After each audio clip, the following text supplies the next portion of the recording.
Hello everybody and welcome to the United Stand. This is going to be a quick fire Everton versus Manchester United FA Cup preview. That's right, it's Manchester United at home to Everton in the FA Cup third round and Everton are fucking shit. So that's it, that's the preview done. But no, on a serious note, we'll go through that team on the left in a minute, but let's just talk about Everton for a moment. They're terrible, they're rubbish, they really are bad, and I don't think it's excusable. We beat them 2-1, didn't we, at Goodison Park a few weeks ago, pre-World Cup. That was the game where Rashford should have scored, and they said the handball, and then, you know, I think De Gea made a mistake at the start of the game. No, that was a different game. It was Iwobi scored anyway. They're rubbish, and they shouldn't be as bad as they are. I think they've lost 6 of their last 7 or something like that. They're a bit like Bournemouth, really. We're having some good fixtures at the moment, and yeah, Everton will take this seriously because Lampard's job's in danger. They're a weird club. I mean, they went to the Etihad and got a draw, so we can't dismiss them completely, and we will rotate, but they should be better than they are. I mean, I looked at their team. I mean, Gordon's been missing the last couple of games. He'll probably be back. I think he's had an illness. Their midfield, when they put their best midfield out, Idrissa Gueye, Iwobi and Onana, is very, very powerful and very athletic and, you know, and very tenacious. Calvert-Lewin's back now. They've got Gordon, you know, Damari Gray, McNeil. They're players that can chip in with goals. Defensively, you know, Pickford's been there for ages. Tarkowski, Cody, Godfrey. You know, they're not they should be better than they are.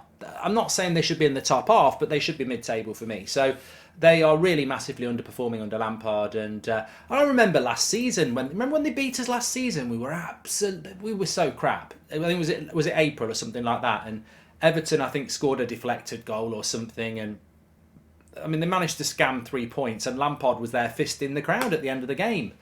Which sounds completely wrong, but he was actually going like that. He was really pleased with it. And we probably helped Everton stay up, and they were rubbish. Evertonians deserve better. I just don't know whether they appreciate that. You know, Everton, for me, have always been an interesting team. Great history, great crowd. I love Goodison Park. But they're not performing to the level they should be performing. I know there's this bit of a debate whether it's the board's fault or it's Lampard's fault. Well, look, Everton probably should be backed more than they are. But Lampard should be doing better than he is. I mean, for me, Gerrard, Lampard, you know, I don't want to say it about Rooney. He might go down the same path. Former excellent footballers don't necessarily make great managers. And I think we're seeing that with Lampard and Gerrard. They're not... And it's greedy anyway. Not everyone can be Pep Guardiola, where you are a great player and a great coach. You know, it's one thing... Not many people can be great players, and to want to be a great manager as well. I think it's just greedy. Stop being so greedy, Frank and Stephen and Wayne. But no, I think we'll win this game comfortably. Looking at the United side on my left, this is my predicted 11. I predict that what Ten Hag has done, instead of going with a reserve team, he's sort of trying to rotate and keep strength. So what he does is he makes 3 or 4 reserve players come into the team and keeps 6 or 7 first team players in. We saw it against Bournemouth. Casemiro, Eriksen and Bruno started. Rashford started. Martial started. Luke Shaw started. First teamers De Gea. And then he brought in Wan-Bissaka, who's obviously been playing well recently. But he played Magaluf at the back. And I think what we will see in this game is he will go stronger around the weak area. So I think he'll play Varane and Martinez with De Gea again. But I think he'll play McTominay, Fred and Bruno. And then he'll put Martial up front. So his spine is, you know, there's always 2 weaker reserve players, whatever you want to call them. You know, you say exotic dancer, I say stripper. You say bench player, I say crap. But no, I'm joking. I'm having a laugh. But I tell you what, we won't be having a laugh tomorrow night. Everton, when they get beat. But no, I'm feeling quite. I quite like the idea of Friday night football. It's much better than Saturday, and we get the weekend off. No FA Cup football, FA Cup weekend, we get the weekend off. But I think what he'll do is he'll bring 3 or 4 reserve players in and surround them with first team players. So I think De Gea will go in goal. It could have been Dubravka in this game, but he's gone back, and I think it's too soon to put Butland in, and I wouldn't go with Heaton. So I think De Gea plays in goal. We might see Butland start against Charlton though on Tuesday in the Carabao Cup. We might see that. But De Gea in goal. Varane and Martinez have got to play. Varane didn't play against Bournemouth and Martinez hasn't played since he came back. So they've got to play with an eye on Man City. Delot needs to start and Malacia can start and we can give Luke Shaw a rest. I think that's logical to give Luke Shaw a rest. McTominay comes in, Casemiro gets a rest, Fred comes in, Eriksen gets a rest. I'd start Bruno because I don't know that Bruno necessarily needs a rest and I can't really see who we would play in his position anyway. And Everton are quite good, so I think Bruno should start. Anthony, I think, is back in training, start him. Martial, I think, needs the game time, start him. And I'd rest Rashford and play Garnacho. And if you do that, you get to rest Casemiro, Eriksen, Rashford, Shaw, and you've rested four first-team players. And I think that team should be good enough to beat Everton. I'd worry a little bit. My score prediction would be 2-1. I don't think we're going to beat Everton 3 or 4-0 like we could have done Forest or Bournemouth. I fancy them to score against us because I think the midfield looks vulnerable, obviously with no Casemiro in it. But it's very hard to predict these games because if Casemiro starts, I think we'll dominate the midfield. So that's how important he is to the team at the moment. But I think it's really important that what we'll probably see as well is that Ten Hag is such a good manager. He's mapping out the month ahead. And he's a bit like, a lot of people in January, they've spent a lot over Christmas and they calculate each week up until payday at the end of the month. And I think Ten Hag is doing that with the squad. I think what we'll see against Charlton at home, which is the easiest game of the month, Charlton's easier than Bournemouth or Forest or anybody else. So I think what Ten Hag will do in that game is he will probably play Casemiro in the midfield. He'll bring Magaluf back in. Luke Shaw will play.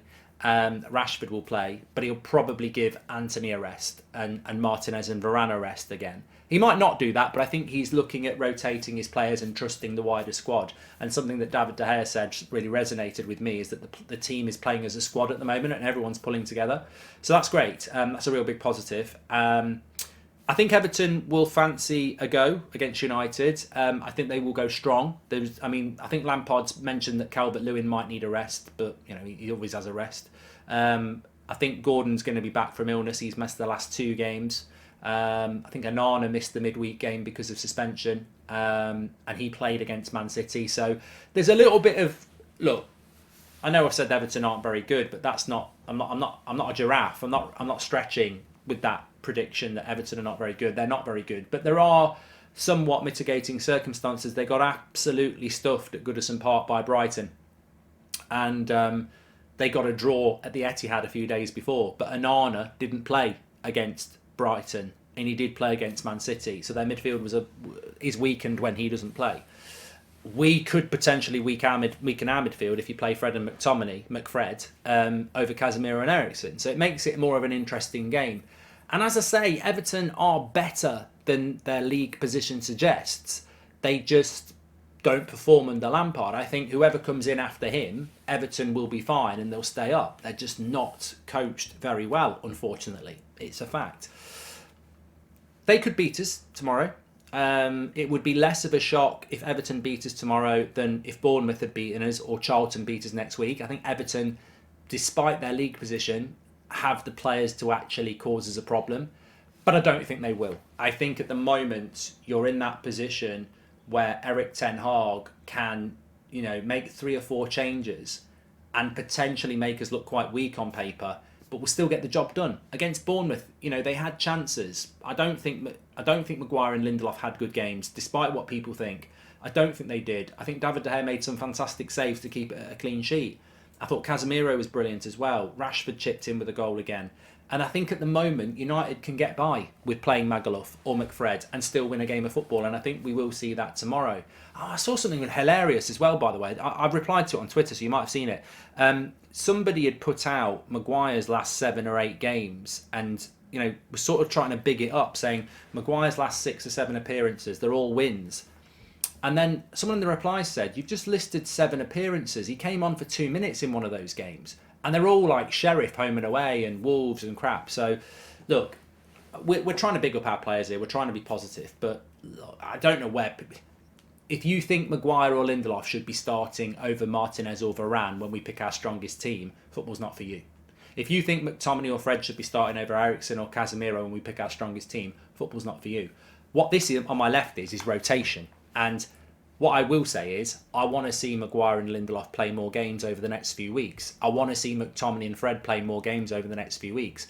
Because although it's risky, You can't play Casemiro 3 times a week. You can't play Rashford 3 times a week. You can't play Luke Shaw 3 times a week. You can't play Varane 3 times a week. So I want to see these players coming in, and I like what Ten Hag's doing at the moment. Like I say, he'll bring 3 or 4 of them in and surround them with first team players.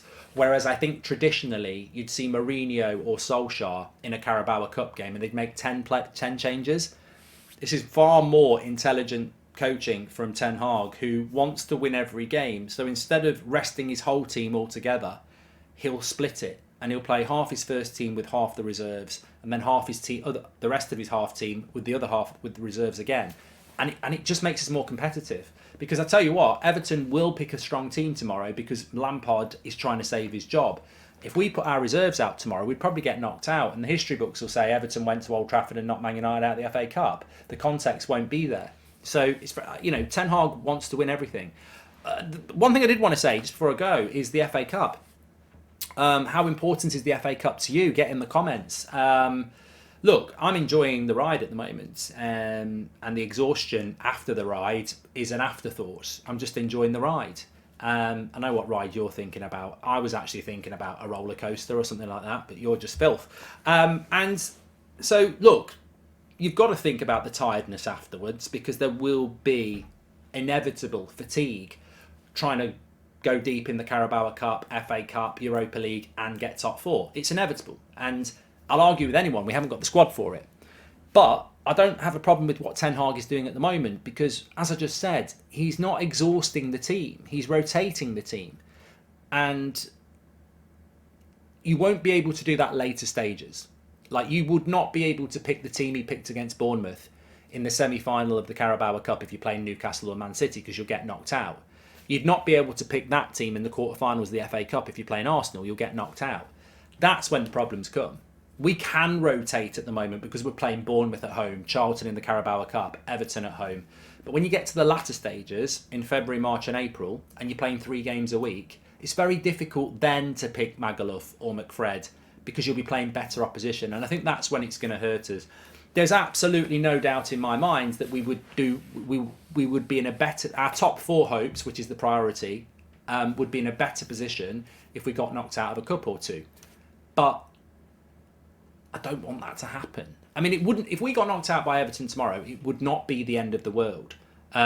We'd have a weekend off at the end of the month. We'd be able to play Palace or Leeds if they get knocked out this weekend as well. So there are benefits to being knocked out, but I don't think there's anybody who sat there saying, I hope we get knocked out. I want to win. I think there's optimism around Manchester United, real optimism. I'm trying to think of a better word. I think we've always been optimistic. I think Pep's a prat, by the way. Can I just say that Pep Guardiola is saying that Arsenal and Manchester United potentially have it easier in a title race because the expectations aren't sky high. I'm like, you've been managing in this bloody league for years, you prat, and you've come out with a complete and utter idiot comment. What are you talking about? Man City's expectations are sky high compared to Man United and Arsenal. We bloody invented this Premier League, the rivalry in the late 90s. Manchester, do you not watch the TV? Do you not watch YouTube? I mean, Arsenal, United fans, you lose a game and you break the internet. Man City lose a game and, you couldn't fill a mini metro with people who are angry. It's I don't know what Pep's talking about. And expectations are not the same as standards, by the way. Success is not measured by expectations. Man City are expected to win trophies at the start of the season because they've got a better squad. But the expectations of United fans is always that we should be winning everything.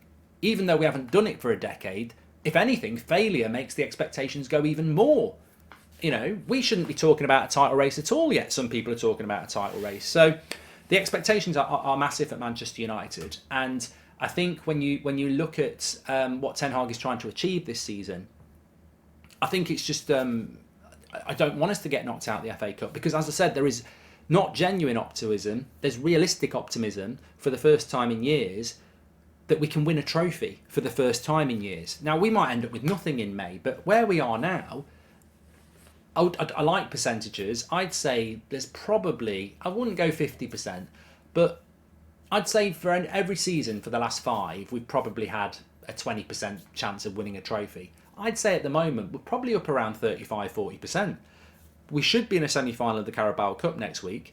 We're still in the FA Cup. We're in the Europa League. There's 3 trophies we can win there. I mean, there's an outside chance of... I mean, it's so outside, we're freezing our tits off in the North Pole chance of winning the title. But, you know, there is realistic optimism that we could win something this year. And to do that, you've got to give yourself as many chances as possible. What I'm trying to say is I don't think now is the time to say, let's get knocked out of the FA Cup. Now, what I would say is it's not ideal getting Everton at home in the 3rd round of the FA Cup, because you've got 3rd round, 4th round, 5th round, quarter-final, semi-final, final. That's 6 games. And in the first one, you've got a Premier League opposition.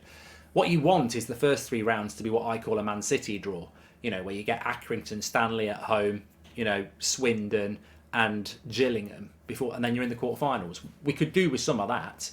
You could really rotate then, but you know, it is what it is, and I think we'll beat Everton tomorrow. I'm going to go 2-1. I think we'll beat Everton tomorrow 2-1, and that's actually an FA Cup ball behind me. Just realised that. So for the first time, it's actually relevant. There we go. As I say, it's Manchester United against Everton. I'm going to go 2-1. Get your comments in below. Smash a like on the video. I hope you enjoyed it. I did, and tomorrow is going to be match day. Take care, everyone. Speak to you in a bit.